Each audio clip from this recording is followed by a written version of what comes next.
Hi, I'm Tony Russo, and this is In Case You Missed It from Kates-Boylston for the week ending Friday, April 4th, 2025. We have a ton of stuff that we want to talk about this week. There has been a new law passed in Colorado that makes it easier for funeral directors to help trans families. It is award season. There are plenty of awards that you can apply to receive, including ones to watch.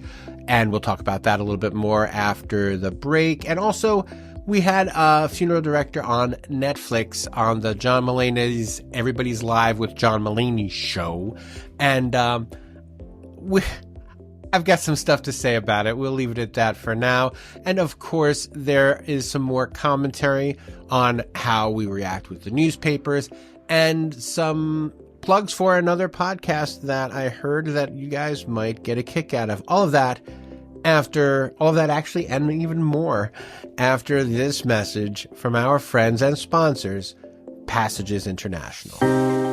Looking for a way to honor your loved one while honoring the planet? At Passages, we specialize in eco-friendly funeral products made from renewable, biodegradable materials.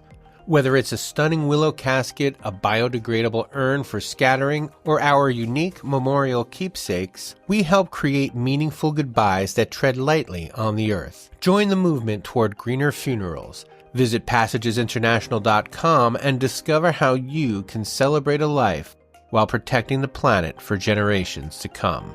Link in the show notes. First up, a bill is on its way to the governor's desk in Colorado that changes the ways that funeral directors can and actually must serve families. It is called A Bill for an Act Concerning the Designation of a Decedent's Gender Identity on the Decedent's Certificate of Death. And I have some reporting on it in this week's Funeral Service Insider. What's significant, just off the top of the bat, is that this allows funeral directors to not have to worry if there is a request to put a gender on the birth certificate that wasn't the gender assigned at birth. And this kind of makes it a little bit easier on families who want to make that choice on their own death certificates. There are some downsides. There are some upsides. One of the big downsides, and we get into it more in Funeral Service Insider, is that the mismatch doesn't account for a sex difference. So briefly, sex and gender are two different things. So for health reasons, for tracking different diseases and different causes of death by sex, it would make a lot more sense to have male and then female as the only sex options, and then list a couple of the other gender options that don't have to match up with the sex options. That, if you are doing one in your own state, is probably something to consider as it becomes clearer and clearer that the line between sex and gender is almost a completely separate one. And the other thing is, it can make it difficult if people want to go back and do and kind of revise. That isn't something that's really going to be able to happen. It does kind of put the burden on the person who wants control over how they are called at death. There are forms that can be filled out, or you can use any of the regular identification that you use. But it's, I think, a step in the right direction. And I think that it's going to be good for death care. It doesn't put the funeral director in the middle anymore. The important part of this, of course, is since it's a law, funeral directors won't be able to refuse it, and funeral directors also won't be able to be blamed for not refusing it, because the law is the law. So if people complain that a funeral director has complied with these requests, they can just cite the law. And if a funeral director decides not to comply with the request, there's actually a misdemeanor attached to the refusal, the way it would be if you intentionally misfilled out any other government document. Anyway, link to the bill in the show notes and some deeper reporting in this edition of Funeral Service Insider, the newsletter, which will be out Sunday, I think. I have to just put my bias right on the table here and say that I do not like panel shows. I do not like talk shows. And I just want a little credit for watching some of a talk show with you, because I'm also, as I mentioned in the post that accompanied this, I'm a little John Mulaney'd out on top of that. But there was a funeral director on John Mulaney's new show, Everybody's Live with John Mulaney. And his name, I'm going to read it, is Raimundo Perez Palencia. And he is a funeral director out there in California. He was on the panel in the second half with Henry Winkler and Lunell and Pete Davidson. None of them had anything really interesting to say about death. They took turns pretending to die, and what would that look like, if you had to die in a scene. The funeral director didn't participate in that, which I thought was really classy of him. Given that he's on there, there's not else you can do. There are two things. There are really just two takeaways. If you don't have Netflix, I don't have Netflix. I got someone to let me use their thing. If you don't have Netflix, you certainly don't have to register for it just to see this clip. But if you do have Netflix, it's way toward the end of the show, and there's so much less about funeral service and that kind of thing than you would hope or expect, but I guess it is something. So two things. The first thing is my own little contribution to our Funerals of the Famous, which is the death of Rue McClanahan. Rue McClanahan was on the Golden Girls, and when she died, she sent her ashes to 6 different people. One of them was Norman Lear, and the sidekick on the John Mulaney show, his name is Richard Kind. Look him up. If you don't know him, you definitely know who he is. But Richard Kind said he was at Norman Lear's house when Norman Lear had Rue McClanahan's cremated remains, and he put them in his rose garden. And so the joke on the show was, they put Blanche on Rose. And we all got a huge kick out of that. But it was interesting to discuss how to handle cremated remains, because they did do another sequence where this woman called in and she talked about having her husband loaded into shotgun shells. And that was something that, that got a lot of laughs, but also that people talked about. And I think it's good to talk about possibilities, and we're going to talk about this over the next couple of weeks, I think. But in this kind of section, I want to talk about how trying to undermine the idea of funeral director as a dour person is a funeral director by funeral director kind of, I don't want to say responsibility, because unfortunately, there is still this huge disconnect between the consumer and funeral service that doesn't recognize how important and how accessible funeral directors are, how not like the regular run-of-the-mill stereotypes tend to be.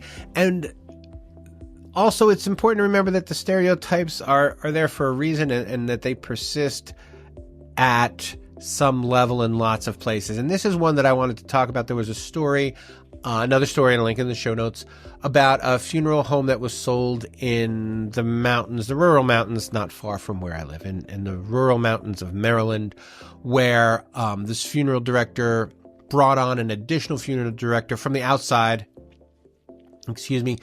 From the outside, it looks like he's bringing in what will be his key employee to whom he will eventually sell the business. That's the sense you got.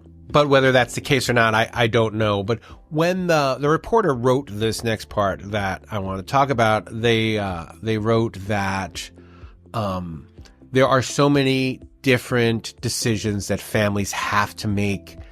And, now that there's the internet, people know more, and then they have more that they have to choose from. And I want to take exception to they have to. And I don't want to attribute to the funeral director, because it was not attributed to him in the story, but it gave me the opportunity to say what I'm about to say, which is how about families get to have so many more decisions, get to be so much more involved in funeral service? I think that little mindset flip, right? Turning it from a chore, all of these are all the things you have to do that you didn't used to have to do. No, you used to have to do what you were told to do. Now you have a choice and an opportunity as a grieving consumer, and funeral directors are open to helping, but there is this also kind of like grief helplessness where people maybe want to be led through, and that's of course the pre-need conversation. But for the at-need conversation, just this simple flip of the difference between having to do something and getting to do something attitudinally as a funeral service provider, talking about all of the wonderful options that you now have is just more appealing. And I think it would do well for funeral service and for families to think of the funeral planning process less as a chore. I mean, it is something that you have to do at the time of someone's death, but it's not something that you have to do like your taxes. It's your final opportunity to explore the possibilities for the person who's deceased, and talking to people about it that way just seems to make more sense. So link to those stories in the show notes, but we're going to talk about that more next week. I've already got a bunch of stuff for next week to talk about, and this week's not already even over yet. About a year ago, I spoke with a man named Todd Bozell about buying a funeral home and bringing his sons in. They were both, it was weird because he was a funeral director and his sons became funeral directors to join him in this business. And it was a great story. One of the really interesting parts of the story was the person from whom he bought it wanted to sell to someone who was going to keep it independent. And as part of that, they were hoping to get at least an extra generation, because what that funeral director told me at the time was, if you can sell to someone who has at least one child who is willing and able to take over the business, then you know that the business will go on for at least 50 more years, with the idea being 25 from the parent and then 25 from the child once the child became old enough, to run the funeral home. And I thought that was a really interesting way of looking at succession. And I did a feature on it, and I've taken the feature out from behind the paywall and put it up where you can see it. So there's a link to that in the show notes. The reason that Todd has crossed my mind today is because recently he was among two people put on the selected board. I'm just going to read you the beginning of the press release right now.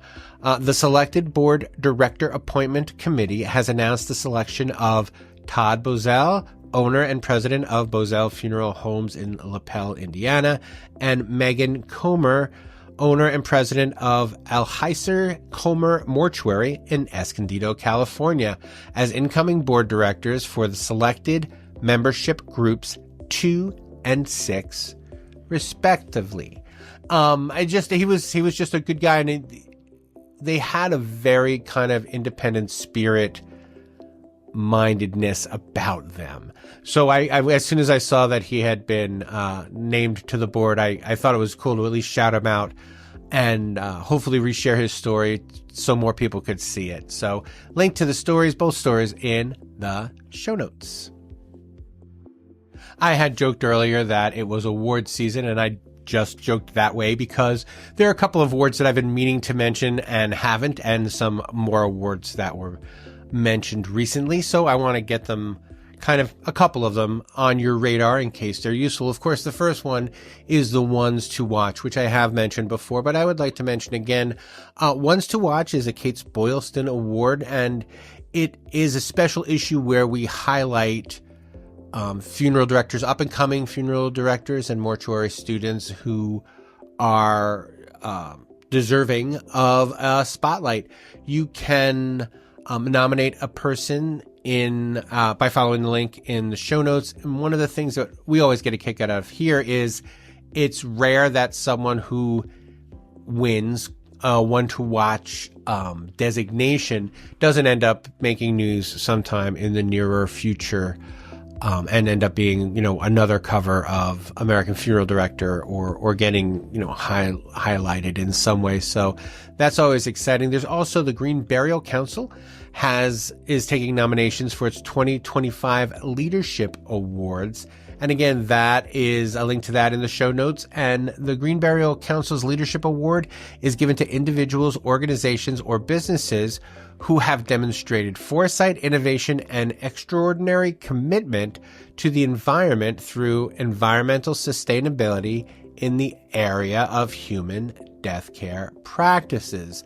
So this is one that it's a big one that people are happy to get every year. And if you know someone who's worthy of that nomination, I would send it along. The Funeral Service Foundation is now accepting scholarship applications to Cana's 107th Cremation Innovation Convention, set for August 6th to 8th in Phoenix, Arizona. It is valued at $2,200, and it helps people to get to the convention.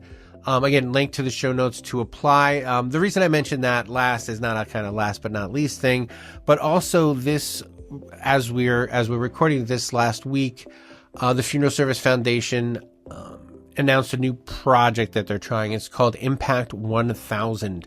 And what Impact 1000 does is it challenges people to say that they will donate $1,000 per year for the next 5 years.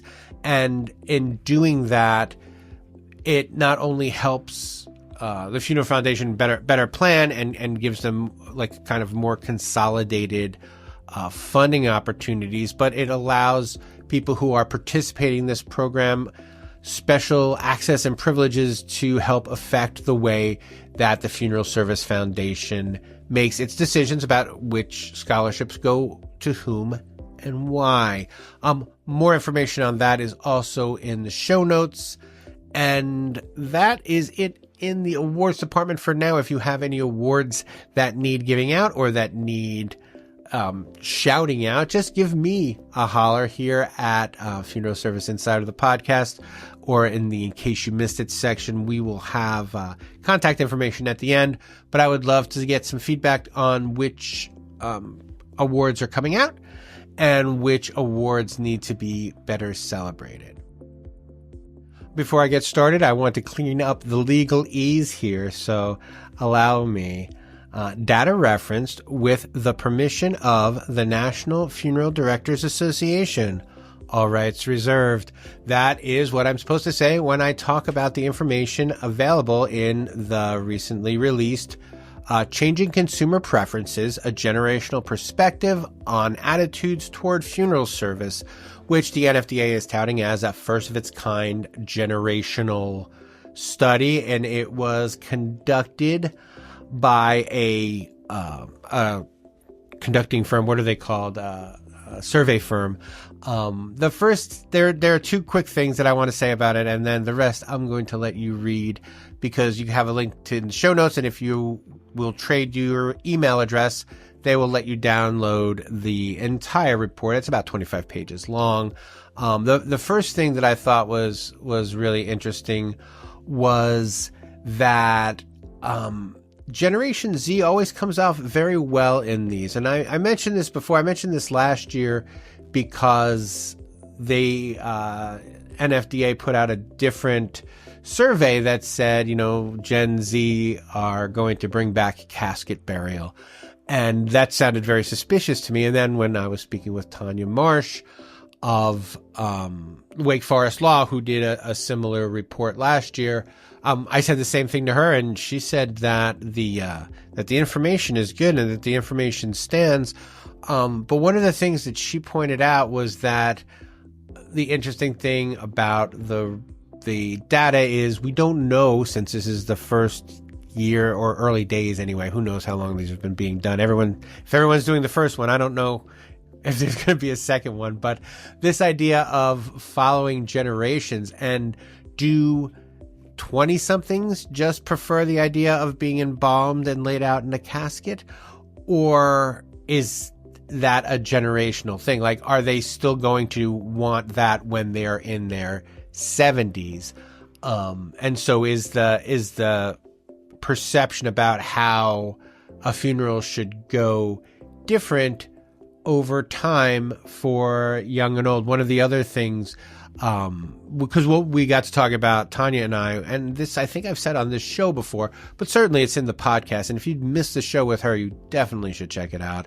One of the things that we discussed was a lot of these don't pass the gut check test, but that just means that we need more data, because even though it feels wrong, it's not, the data holds up.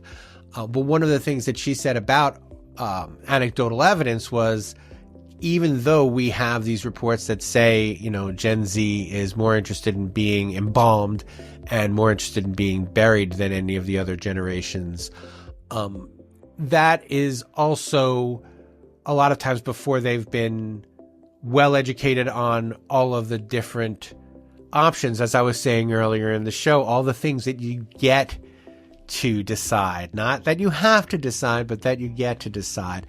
And the idea that when they continue to find more options, then their opinions shift. But right now, if asked, generally the perception is you either are cremated or you have a great huge funeral like you see in the movies. There doesn't seem to be any kind of middle ground in the public's mind. That is not the funeral director's fault, but it is something with which funeral directors must contend. Anyway, if you haven't seen the report yet, you will have it shortly. I will let them do all of their own kind of analysis on their numbers. I just wanted to pass it along with those two caveats that I had in my head, and there's a link to all of those things in the show notes. And speaking just real quick of Wake Forest law, there is a podcast out. The Wake Forest has a podcast. It's called The Legal Deke. But the last two episodes have been about death care. I want to read you the titles. The Heirs Property Project and Laws of the Dead. And these are two death care related episodes in a podcast that's a legal podcast in general. Worth checking out, especially if you listen to podcasts and you like podcasts, then and you're interested in death care, you really can't go wrong. So there's a link to that in the show notes. And that will do it for this time. In case you missed it, is a Kates-Boylston production. It was written and edited by me, Tony Russo. Please follow us on Apple, subscribe on whatever podcast catcher you are listening now, or follow us or subscribe to us on YouTube by ringing that little bell on the top. All of those ways you will get notified when we have new shows out, which is often enough. So we have this one every Friday, in case you missed it, which is this news roundup thing that I do. And we have the Funeral Service Insider, the podcast. That's kind of the flagship. That is every other week. Coming up this week, as I'm recording this, it is April 3rd. We have Ryan Reyes talking about getting funeral service on LinkedIn. And the week after that, we have Joelle Maldonado, who is also known as the Grave Woman and who does stuff with hair and skin and practice that we'll talk about on that show as well. If you would like to leave us feedback, we would love it. You can email me. Follow the link in the show notes at the bottom of this post. There's one of those little email things. Just click on that and you can send me an email, or you can call and leave me a voicemail. My phone number is 732-746-0233, extension 709. That is 732-746-0233, extension 709. And that will do it for this time on In Case You Missed It.